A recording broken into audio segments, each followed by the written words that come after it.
Tristeza, parte 2. Evangelho segundo o Espiritismo, capítulo 5. A melancolia.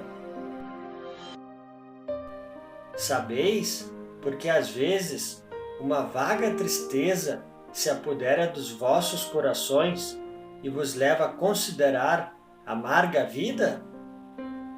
É que vosso espírito, quando sai do corpo durante o sono, voltando para o plano espiritual, aspira assim a felicidade e a liberdade. Então se esgota, voltando ao corpo que lhe serve de prisão. Em vãos esforços usa para sair dele. Reconhecendo inúteis esses esforços, cai no desânimo e, como o corpo lhe sofre a influência, toma-vos a lassidão e o abatimento, uma espécie de apatia, e vós julgais infelizes. Crede-me, resisti com energia a essas impressões que vos enfraquecem a vontade. São inatas no espírito de todos os homens as aspirações por uma vida melhor, mas não as busqueis neste mundo. E agora, quando Deus vos envia os espíritos que lhes pertencem para vos instruírem acerca da felicidade que eles vos reserva, não vos escutais, aguardando pacientemente o anjo da libertação, para vos ajudar a romper os liames que vos mantêm cativo o espírito. Lembrai-vos de que, durante o vosso decreto na terra, tendes de desempenhar uma missão de que não suspeitais, quer dedicando-vos à vossa família, quer cumprindo as diversas obrigações que Deus vos confiou. Se no curso desse decreto provação, exonerando-vos dos vossos encargos, sobre vós desabarem os cuidados, as inquietações e tribulações, sede fortes e corajosos para os suportais. Enfrentai-os sem hesitação. Eles são de curta duração e devem vos conduzir à companhia dos amigos por quem chorais e que, jubilosos por vossa chegada entre eles, vos estenderão os braços, a fim de vos conduzir a um lugar acessível às aflições da terra. Livro dos Espíritos. Pergunta 471. Quando experimentamos uma sensação de angústia, de ansiedade indefinível ou de íntima satisfação, sem que lhe conheçamos a causa, devemos atribuí-la unicamente a uma disposição física? É, quase sempre, efeito das comunicações em que inconscientemente entrais com os espíritos, ou da que com eles tivestes durante o sono. 943.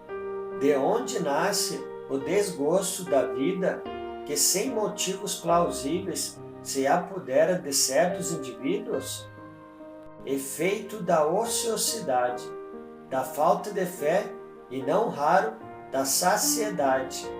Para aquele que usa de suas faculdades com fim útil e de acordo com as suas aptidões naturais, o trabalho nada tem de árido e a vida se escoa mais rapidamente. Ele lhe suporta as vicissitudes com tanto mais paciência e resignação, quanto mais age visando a felicidade mais sólida e mais durável que o espera. 945. Que se deve pensar do suicídio que tem como causa o desgosto da vida? Insensatos, porque não trabalhavam? A existência não lhes teria sido tão pesada.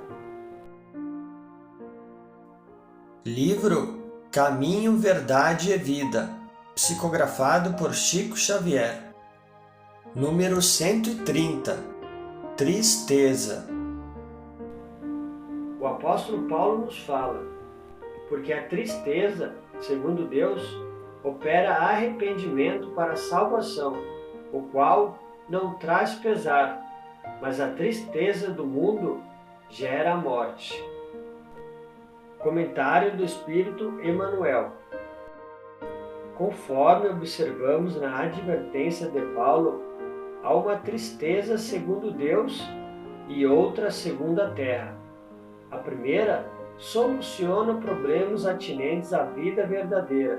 A segunda é caminho para a morte, como símbolo de estagnação no desvio dos sentimentos. Muita gente considera virtudes a lamentação incessante e o tédio continuado. Encontramos os tristes pela ausência de dinheiro adequado aos excessos. Vemos os torturados que se lastimam pela impossibilidade de praticar o mal.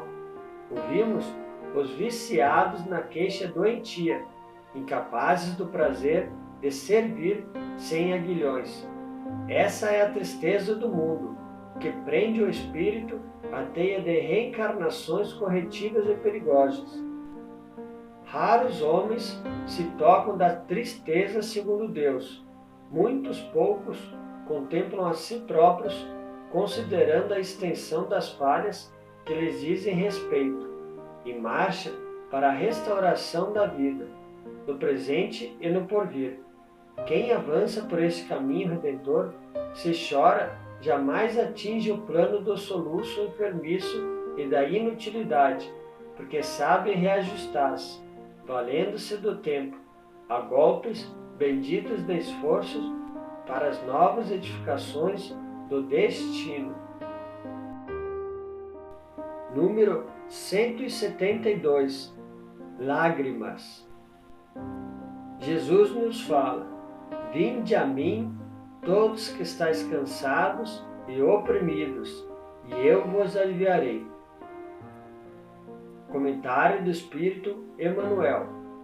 Ninguém como Cristo espalhou na terra tanta alegria e fortaleza de ânimo. Reconhecendo isso, muitos discípulos amontoam argumentos contra a lágrima e abominam as pressões de sofrimento. O paraíso já estaria na terra se ninguém tivesse razões para chorar. Considerando assim, Jesus, que era o mestre da confiança e do otimismo, chamava ao seu coração todos que estivessem cansados e oprimidos sob o peso de desenganos terrestres. Não amaldiçoou os tristes, convocou-os à consolação. Muita gente acredita na lágrima, sintoma de fraqueza espiritual. No entanto, Maria soluçou no Calvário. Pedro lastimou-se depois da negação. Paulo mergulhou-se em pranto às portas de Damasco. Os primeiros cristãos choraram nos círculos de martírio, mas nenhum deles derramou lágrimas sem esperança. Prantearam e seguiram o caminho do Senhor, sofreram e anunciaram a boa nova da redenção, padeceram e morreram leais na confiança suprema. O cansaço experimentado por amor ao Cristo converte-se em fortaleza. As cadeias levadas ao seu olhar magnânimo transformaram-se em laços divinos de salvação. Caracterizaram-se as lágrimas através de origens específicas. Quando nascem da dor sincera e construtiva, são filtros de redenção e vida. No entanto, se procedem do desespero, são venenos mortais.